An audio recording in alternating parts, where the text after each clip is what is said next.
Okay, so I'm going to be refuting the claim that the ban on the production of foie gras ultimately hurts the food industry in California. And my advocate's secondary claims were that the California statute banning the production of foie gras is 1, too big, 2, results in loss of jobs, and 3, infringes on the people's right to enjoy food. Okay, so their first claim was that the banning of the production of foie gras is too big, and my advocate stated that the statute defines force feeding as a process that causes the bird to consume more food than a typical bird of the same species would consume voluntarily. And they gave the example of Thanksgiving turkey, assuming that turkeys are overfed, which is why they're so huge. But from research, I found that turkeys and other production of poultry are actually not overfed.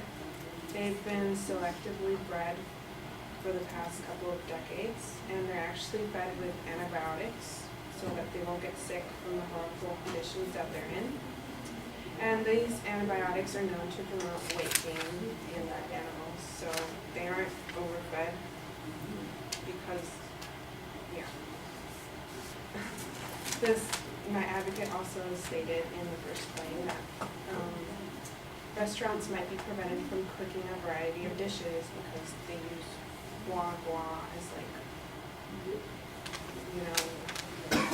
goose fat and stuff. So I found that from the ban, chefs are coming up with faux gras recipes where they take chicken livers and they add spices, so it comes out to the texture as regular foie gras. And there's also vegan foie gras, which is actually called tofu miso zuki, which is miso marinated tofu. And it's known to be a vegan cheese, butter, or even foie gras because of its texture. And these alternatives to foie gras are actually less expensive than the original foie gras. Okay, so my advocate's second claim was that the banning results in job loss because there's only one producer of foie gras in California, and there's 2 in New York, actually. So I found information that the producer in New York had issues with the workers because they worked in cold conditions and they had no days off and they worked long hours, and the majority were immigrants from Mexico. So my point is that they could have been laid off due to immigration laws or left from the cold conditions. And now, even though this was in New York, the majority of meat producers in the nation actually do hire immigrants and set long hours.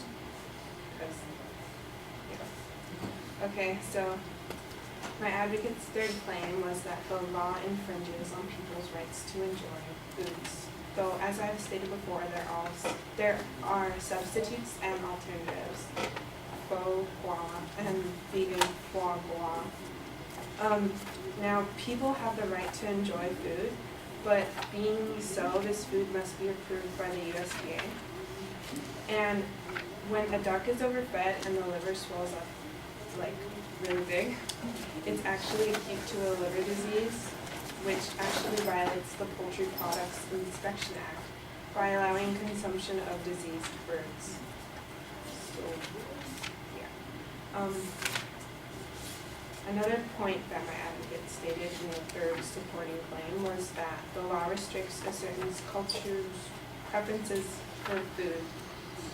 And as an example of cultures changing, because cultures can change even though they have certain foods, I'm using the example with China and shark fin soup. And if you guys don't know what shark fin soup is, it's where the fisherman gets the shark and then they just chop off the fin and then they throw the shark back in to die. And they use that one fin for 5 minutes in a bowl of soup. So the Chinese government actually announced to phase out fins from functions within 3 years. So even though that food was part of their culture, cultures can evolve, and they're actually coming up with a shark fin substitute, just like we have with foie gras. So in conclusion, the ban on the production of foie gras doesn't hurt the food industry in California because There are foie gras substitutes which can be less expensive, and the jobs would have been lost by other laws anyways. And cultures can always grow from their preferences of foods.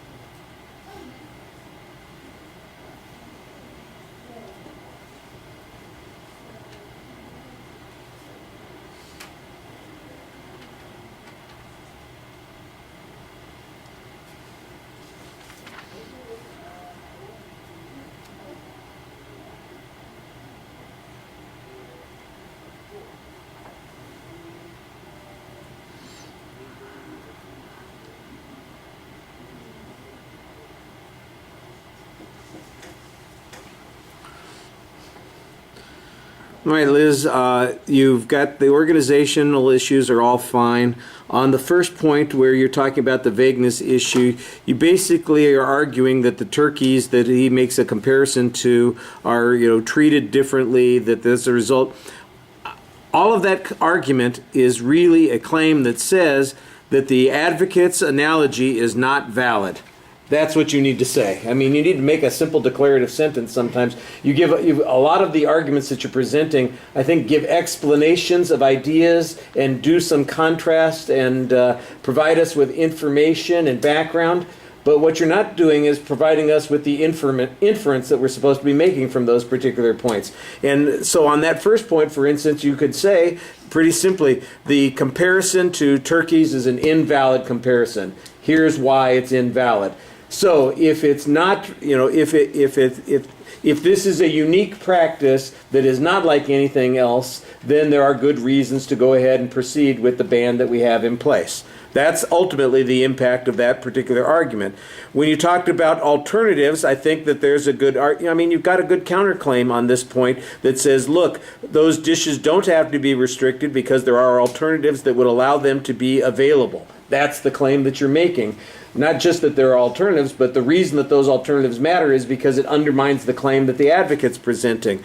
You did need to provide some evidence on those alternatives. I mean, you mentioned those kinds of things. I like the foie gras. I thought that's an interesting thing. It's a good term. Is it real? Where did you find out about it? Give us a citation. Tell us that it's real. When you talked about the tofu foie gras, again, I don't think that you made this up, but you're not citing it in the argument, and it sounds to me like it could easily. I mean, if I was going to BS people, I'd say, well, why don't they just make some foie gras, and we'll pretend that it's got the same characteristics. You can show that it does have those characteristics, that people use it effectively, that there's some recipe out there that calls for its use. I think that would make that argument a lot stronger. The job loss argument, there's a little bit more clarity about what you're saying here, but it's still the same issue. I thought in the summary, you made the argument clearer here than any place else. It wasn't very clear in the body of the speech, but at the end you're in essence saying, this loss of jobs would have occurred anyway, and this industry is not unique. Basically, that's why we shouldn't be making a comparison about jobs on this particular point. I thought there were probably other issues that could be pointed out as well. For example, that the amount of jobs that we're talking about is minuscule in terms of the total economy and in terms of even the economy in that particular field. Therefore, it's likely that those jobs would be absorbed by something else. That's, I think, the claim that you want to be making. And then at the end, I thought that you had a good argument on the culture issue. Again, I think we could use some source citation on this and say that just because something is culturally acceptable for a period of time doesn't mean that we don't get past that. Lots of things change, and there's no reason that foie gras could not fall into the same category as shark fin soup, something that was once part of our diet but is no longer because we see it socially unacceptable, and that there's no social or cultural harm that occurs from that. All right. Thank you.